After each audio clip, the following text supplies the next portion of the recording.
So hello everyone, welcome back to our YouTube classes DSTU Tutorial Age। So आज के इस lecture में हम लोग करने वाले हैं क्लास 12th चैप्टर। हमारे पास इंटीग्रेशन है एंड आरडी शर्मा को हम फॉलो करते हुए इसे करेंगे। तो इंटीग्रेशन चैप्टर में मैं आपको करा रही थी मोस्ट इंपॉर्टेंट क्वेश्चंस का सीरीज।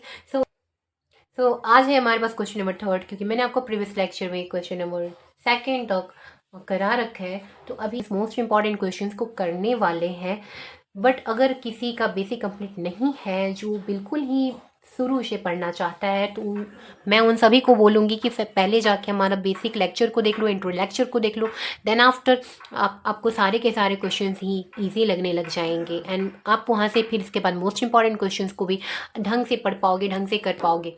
तो अगर अभी तक आपने नहीं देखा है, अगर आपको फॉर्मूले भी ढंग से क्लियर नहीं है, तो फटाफट से जाके देख लो, फॉर्मूला क्लियर करो। फॉर्मूले के ऊपर, फॉर्मूले के बेसिस पे बहुत से क्वेश्चंस को लगाओ, ताकि आपको फॉर्मूला बिल्कुल ही अच्छे से याद हो सके और ये भी पता हो सके कि कब कहाँ उसे अप्लाई करना है, राइट। एंड हमारे पास बुक जो हम फॉलो करने वाले वो है आरडी शर्मा।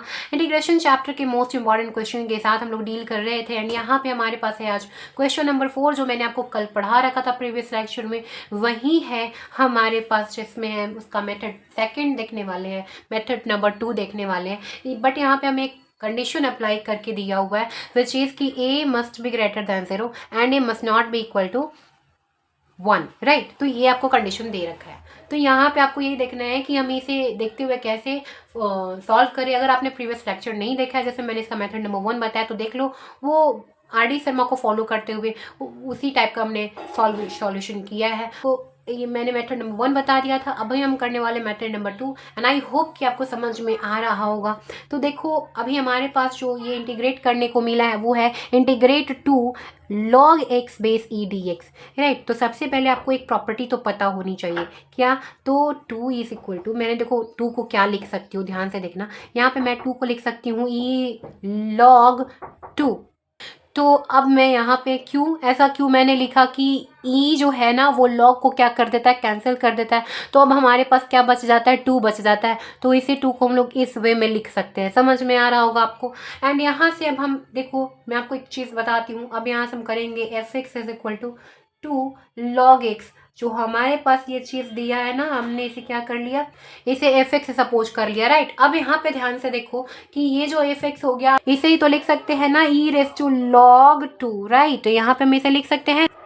सो यहाँ पे आप 2 के प्लेस पे इसे लिख सकते हैं, ई रेस टू log 2। देखो यहाँ पे मैंने आपको समझाया है। और फिर जो भी इसके एक्सपोनेंट है, जैसे log x बेस ही, आप इसे यहाँ पे लिख लो, राइट। अब ध्यान से यहाँ पे देखो, एक्चुअली यहाँ हो क्या रहा है कि अब आपको एक चीज़ तो याद आ रहा होगा कि आपने बचपन में सीख रखा था, अगर x रेस टू समथिंग है m रेस टू n है, तो हम इसे ऐसे भी तो लिख सकते हैं n रेस टू m। समझ रहे हो ना, हम एक्सपोनेंट का यहाँ पे यूज़ करने वाले हैं। तो इसी को यूज़ करके हम लिखने वाले हैं यहाँ पे e raise to log x base e raise to log 2। समझ रहे हो, इसे हमने ऐसा क्यों लिखा। तो अब यहाँ से आप नेक्स्ट सॉल्व करोगे, तो यहाँ पे आप देखोगे क्या कि आपने तो ऐसा कर लिया, e raise to log x log 2। And आप इसे अब ऐसा बोल सकते हो कि जो मेरा ये पार्ट था ना, यहाँ से हम इसे लिख सकते हैं, क्या जाता है, x रेस टू log 2। भाई कैसे, बाकी का कहाँ गया, क्योंकि हमने तो ये पूरा ऐसा लिखा था, डायरेक्ट आपने x रेस टू log 2 लिख दिया।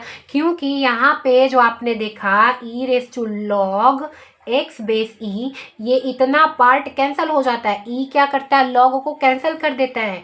क्योंकि e क्या करता है, log को कैंसिल कर देता है और हमें क्या दे देता है, वैल्यू x दे देता है। यानी कि e raise to log x base e की जगह पे आप क्या लिख सकते हो, x लिख सकते हो, राइट।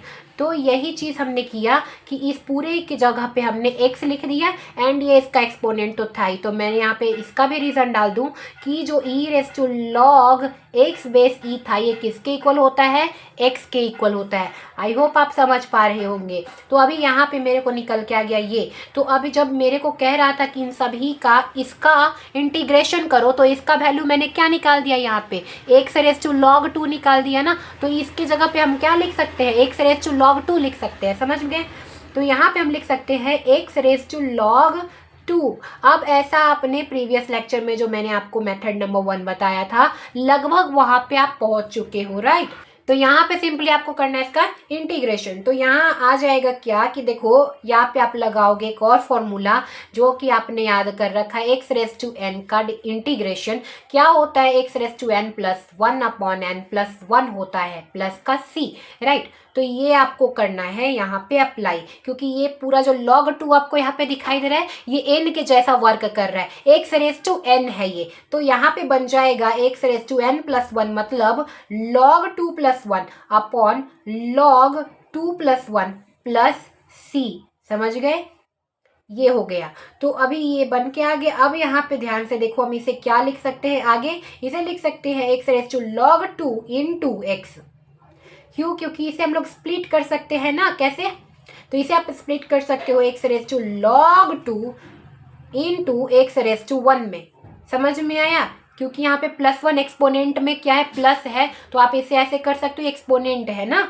सिंपली यहाँ पे एक्सपोनेंट गिवन है आपको, तो अभी आपने यहाँ पे ऐसे कर दिया, और ये नीचे जो आपको दिखाई पड़ रहा है log 2+1 इसे एज इट इज रहने दो। फिर तो एक्स रेस टू log 2 किसका वैल्यू था, तो ये था वैल्यू हमारा 2 log x का, या राइट, यहाँ से आपने लिया था ना इसे, तो इसी का तो वैल्यू आपने सॉल्व की करके ये लाया। तो यहाँ पे मैं एक बार लिख दूँ कि आपके पास जो ये आया था वो आया था 2 log x बेस ई का वैल्यू, समझ गए, तो इसे ही आपने ऐसा लिखा था आगे। तो अब क्या करना है, तो करना कुछ नहीं है, यहाँ पे अब आपको देखना है कि इसका वैल्यू पुट कर दो यहाँ पे 2 log x base E into x, right, upon log 2+1, यहाँ पे आपने इसका वैल्यू पुट कर दिया, तो आप इसे लिख सकते हो 2 log x base E into x upon log 2+1 plus c, या तो फिर आप इसे ऐसे भी लिख सकते हो, इस x को आगे कर दो, तो आप इसे लिखोगे क्या, तो आप इसे लिखोगे